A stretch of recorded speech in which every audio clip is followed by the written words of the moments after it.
Louis, first of all, congratulations. You did a great job. You won the contest by quite a large margin. I'm going to read again some of the criterion I use. I've got 10 categories: vocals, levels and balance, EQ skills, use of effects, stereo field, the vibe, the emotion, drums and music, inventiveness, musicality, and did I love it? And you scored the highest in almost every category, but you scored really high in your use of effects on the vocals and on some of the instruments. What was your process for that? Were you trying to impress me, or were you trying to be musical, or what?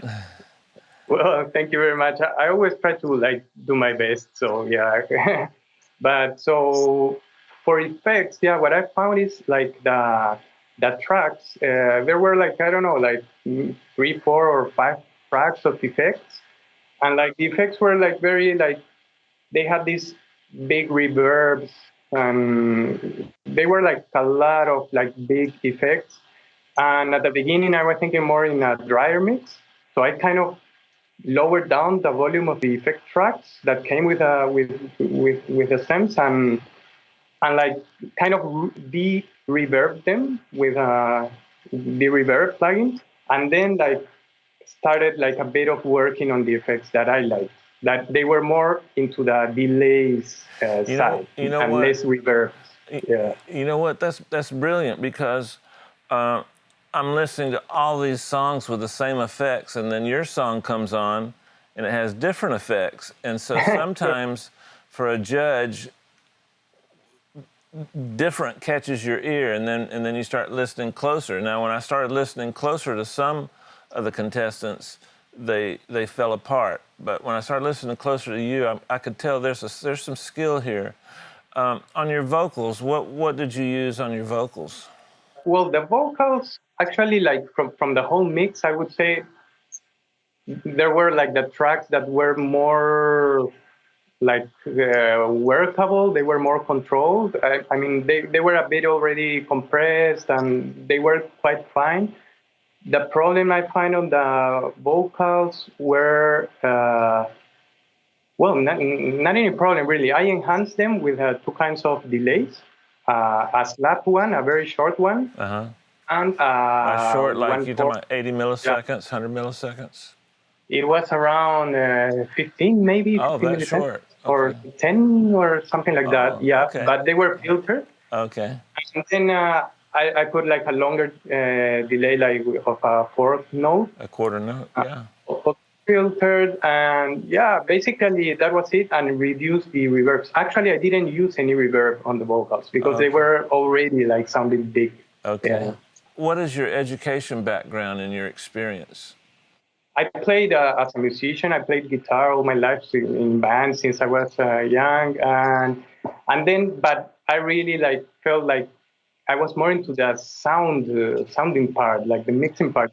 So I studied in SAE Institute in Barcelona for 1 year, an intensive course, and from there it was 7 years ago. And from there, like every day, I haven't stopped studying and practicing every day until now. So I have like these 7 years, and I can notice like every month the improvement. I listen to my mixes from before, and it's like every time I think I'm improving. Yeah, so Uh, I'm. that's uh, that's that's so important, isn't it?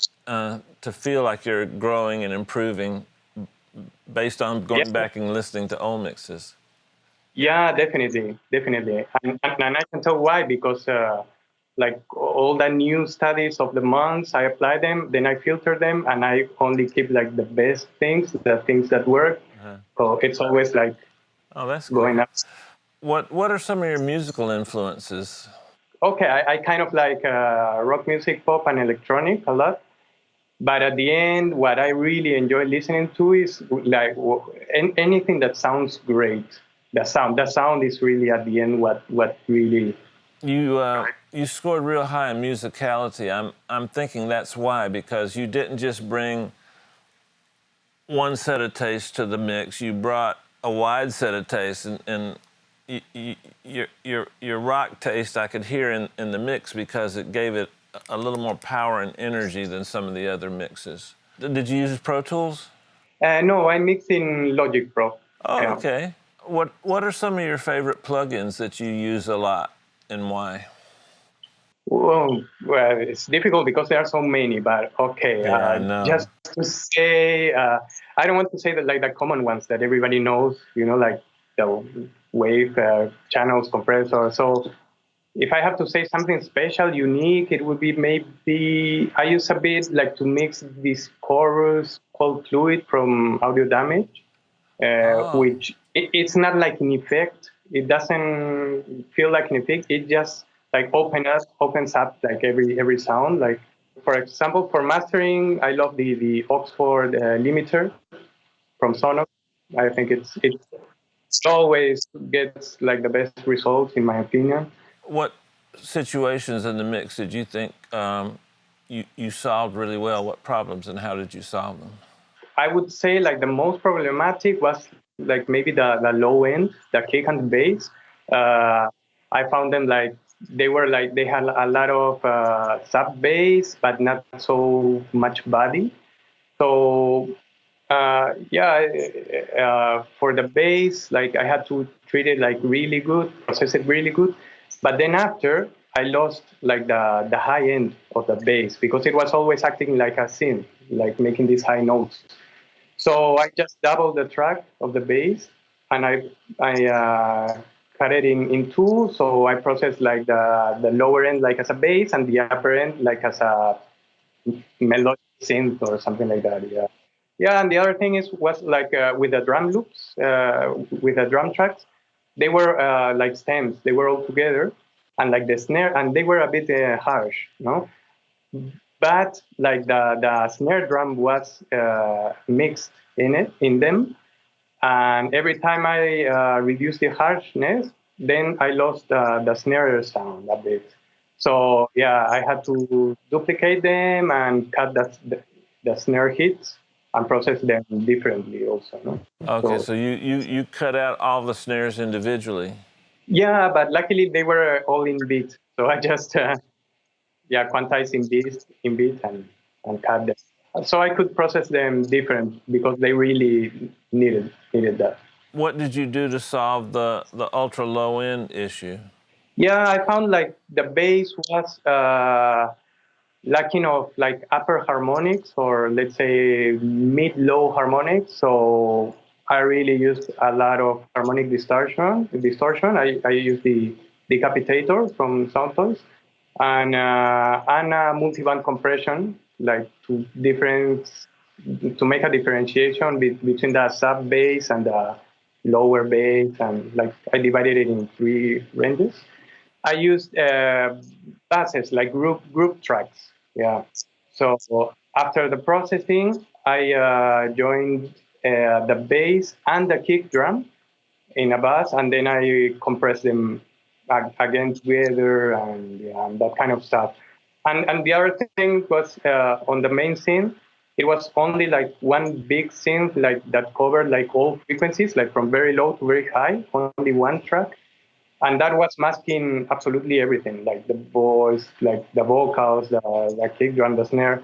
So on that synth, I had to put like I think like four compressors, like with side chaining like four different things, no? So Oh, to give space. I've never done that. So you had a compressor for each frequency that you wanted to take out. You had four different ones. Why didn't you choose Yeah, one exactly, or three. multiband? I remember it was like two different for voices, one for the kick, one for the snare, and one for there was an 808 tom, which was really important for the groove. Uh, so that one also. So they all cut it into this main synth because the synth was the only harmonic element. It was like a grand piano or something like that. It wasn't a piano, but it covered like all Yeah. frequencies. So I had to make these dynamic holes Why why everywhere. why didn't you use a multiband? First of all, it was Oh, I know the why. I know why. Because you wanted each individual like beats and vocal and all. elements, Yeah, yeah. I'm sorry. exactly different Yeah, elements affecting the same one. No? yeah, So yeah. yeah. Good stuff. Yeah, so I'm so glad you won. You're a good person. Your enthusiasm is contagious, and you did a great job. And you scored higher than anybody else on my system by quite a bit. So, if someone wants to hire you, how do they get in touch with you?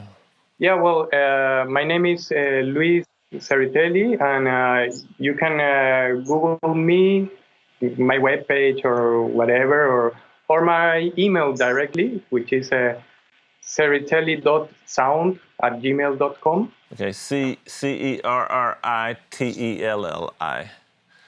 Exactly. You represent everything good about Indaba, and we really appreciate it. So, Great. Thank you okay, very much, James. adios.